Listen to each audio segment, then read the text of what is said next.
Hey everybody, welcome to The Right Side with Doug Billings. Thanks for listening and thanks for watching.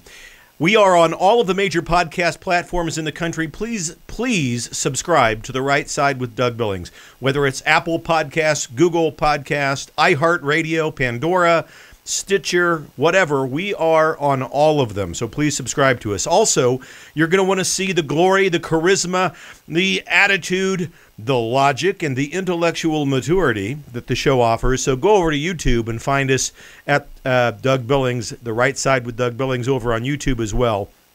And we appreciate that very much. It helps us a lot. So today, ladies and gentlemen, wow, you know, what I've come to realize, well, we knew this. It's not that I've just come to realize this. We've known it for quite a while. The New Democratic Socialist Communist Party. They don't believe in God, ladies and gentlemen. They use God. They use God as a prop. This is their mindset. And it came out in the news today from one of our old favorites, Jane Fonda. Hanoi Jane herself, you know. Jane Fonda has made the claim now that COVID-19 is, quote, God's gift because it could help Biden defeat Trump. Right, of course. All of us who believe in God know that the God of the universe comes down and gives us this disease, this virus, and it's only for Biden fans. It's only for Biden supporters that God has given us this virus. So the intellectual immaturity of Jane Fonda and all of those in the New Democratic Socialist Communist Party continues to amaze us.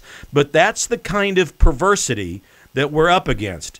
The godless party, the party that doesn't believe in God, they also invoked God this week when President Trump came down with COVID. You know, President Trump, members of his staff and his team, other members of the Republican Party came down with COVID. And of course, it's God's will, said the New Democratic Socialist Communist Party. It's God's will that President Trump got COVID. He mocked the mask. He made fun of the science. Well, so imagine the proverbial heads exploding, as they did, when President Trump was on the road to recovery within only a few days. I mean, it was astounding. He's back in the Oval Office today at work after only a few days. So he's beat COVID. He's beat it just in time for the vice presidential debates tonight. And the godless New Democratic Socialist Communist Party is going nuts. And speaking about the debates tonight, ladies and gentlemen, let me remind you that on the stage tonight, there will only be one candidate for the vice presidency of the United States. Only one. You know who that might be, of course? Mike Pence. He's the only candidate on the stage tonight for vice president. Make no mistake about it, Kamala Harris, although she's on the ticket as the vice presidential candidate of the New Democratic Socialist Communist Party, she's anything but that, ladies and gentlemen. She's their presidential candidate, and you can count on that. We can only hope that God and true belief in God comes out in some form or fashion tonight at the debate. I mean, if we hope and pray that God in some form or fashion comes out in the debates tonight, Mike Pence, who's one of the most ardent Christians in politics, he should be able to illustrate how Kamala Harris's voting record in the Senate is one of the most anti-Christian voting records in our history. She's in favor of killing a human baby in the 9th month of pregnancy and any time before that. She legislatively persecuted the Little Sisters of the Poor, a Catholic Christian organization of nuns whose only calling and mission in life is to minister to the marginalized and the poorest of the poor in our society. She lambasted Judge Brian Buescher when he was being nominated to the United States District Court in Nebraska because he belonged to an organization, a Catholic organization, called the Knights of Columbus. Now, I have some knowledge of the Knights of Columbus. I'm not in the organization, but as a Catholic, I know about them. They do extraordinary work for people with intellectual and physical disabilities and a number of other charitable endeavors, and they do good in this world. They do good. But Kamala Harris attacks a judge because he once belonged to that group of doing good things in this world. Well, she said that the Knights of Columbus stands in and is part of an organization that opposes a woman's right to choose. You know, they do good work. She's anti-Christian. She's anti-Catholic. She's anti-religion. She battled against Proposition 8 in California, which was a proposition that would define marriage as between a man and a woman, just as God intended it to be. And in 2019, there's an organization called GovTrack, which is a nonpartisan organization that tracks bills in Congress. You know, congressmen and women write bills in this group, GovTrack, compares and ranks the bills in Congress, and they've ranked Kamala Harris, as the most liberal compared to all of the senators. Forget Crazy Bernie and Chuck Schumer. She's wackier and kookier than all of them.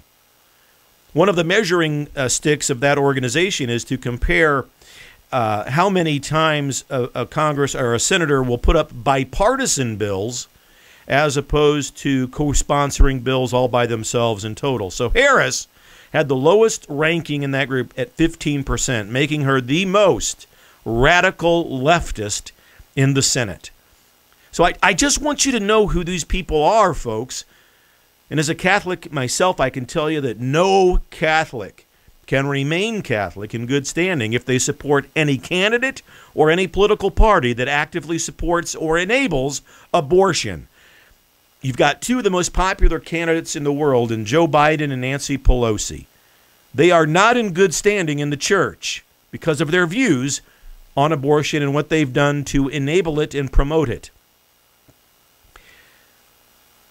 In overall general terms, the New Democratic Socialist Communist Party, in addition to not believing in God, also want you to be disciples of fear and chaos. Jane Fonda's statement, if anything, reveals a certain and critical component to the overall philosophy of that party. They not only want to create fear and chaos, they depend on it. They worship it. Hell, we watched all summer long as the Church of the New Democratic Socialist Communist Party burned cities as it gathered on the streets of those very cities led and managed by members of the New Democratic Socialist Communist Party. We saw it in full display. The philosophies of the electoral base of the New Democratic Socialist Communist Party include chaos, rioting, looting, assault, rape, murder, arson, and anarchy.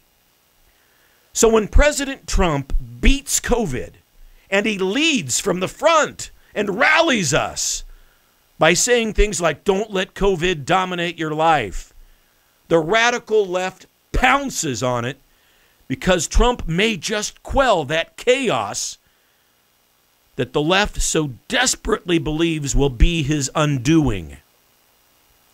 They want chaos because they believe in an election year that chaos drives change, and they think that the chaos is associated with the current person in charge. Remember, Trump didn't say ignore COVID. He challenged us not to let it dominate our lives, and by so doing, President Trump called on us and he encouraged us to challenge one another, to be hopeful, to see hope, to see the light and stay away from the darkness. He wants us to strive to be happy. And what's wrong with that? But those calls are abhorrent to the mainstream Democratic Socialist Communist Party and their ministers in the mainstream media. No, no, no, no, say members of the left. If you strive to be happy and get on with your life, you're utterly mad. You're crazy. This is the intellectual immaturity of the left. The left members of the media had to attack Trump. Almost all of them went nuclear. When after he was released from the hospital, you've seen this, he goes home to his private residence on the deck outside, and he takes off his mask. Oh no, quick, hide the children, cover your eyes, everyone, you can't see it, red alert, red alert. That's what they said. Anchors on the news actually issued the, we'd like to warn you that the graphics that you're going to see in this video might be horrendous.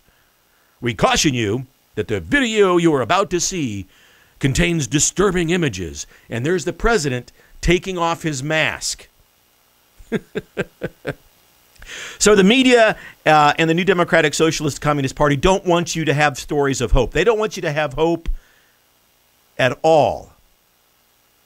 But I have a kind of I like these stories when they come out like this, because when I see these kooks say this stuff, it gives me hope that I know that the majority of you are rational, logical, and clear-thinking people who dismiss that as what it is, BS. And Chris Cuomo, who's desperately trying to crown himself as the king of all jackasses, blasted Trump for all of this, and you can bet that Fredo doesn't wear a mask when he is on, except when he's on camera. You think he sits at home on his deck at his house with a mask and sipping a scotch and smoking a cigar? BS. So at this point, the tide of truth and common sense is on the side of President Trump, because the absolute and continual spewing of propaganda from the left has been identified and overblown by them and identified by you as BS. It's true. All of this uproar about Trump not wearing his mask is BS. And let me remind you of this, ladies and gentlemen. This is important. The mask was never about your health. It's superstition. It's medieval fabrication. It's political signaling. The mask is a sign of capitulation to the mob, and it's a sign of animus towards President Trump. That's all the mask is, and it's all it's ever had been.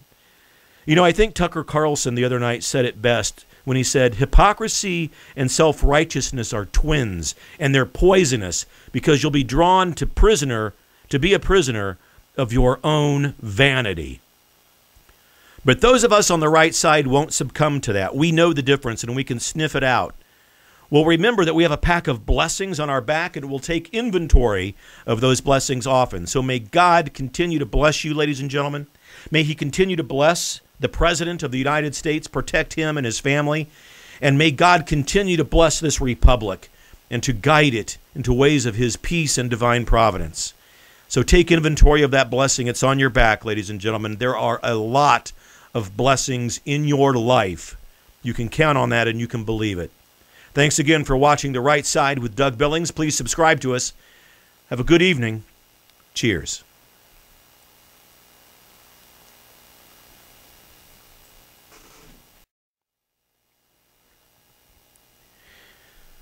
Ladies and gentlemen, hi, Doug Billings here on The Right Side. You know, it's not every day that we here at the program get to meet someone who rubs elbows with American heroes. But we've done just that, and he's become a friend of the program, and we're grateful for it. The Commander's Artist, otherwise known on Twitter as The Real Mad Dog 58. Make sure you look him up and give him a follow on Twitter at The Real Mad Dog 58. And more importantly, perhaps, look him up on the web, www.thecommandersartist.com. He's the personal artist of General Mike Flynn. Personal friend of the general's is a personal friend of mine, ladies and gentlemen, and I'm flattered that he's become a friend of The Right Side. You can check out his artwork just over my right shoulder. The Right Side logo that we use at the beginning and end of every program. There's one of me up there in my Revolutionary War garb, protecting the Republic from intellectual liberal immaturity, and one of Donald Trump up there as well. We love it. My chosen leader. TheCommandersArtist.com and The Real Mad Dog 58 on Twitter. Mad Dog, Commander's Artist, thank you, brother. Thank you for your friendship, for all you've done for the show. Cheers.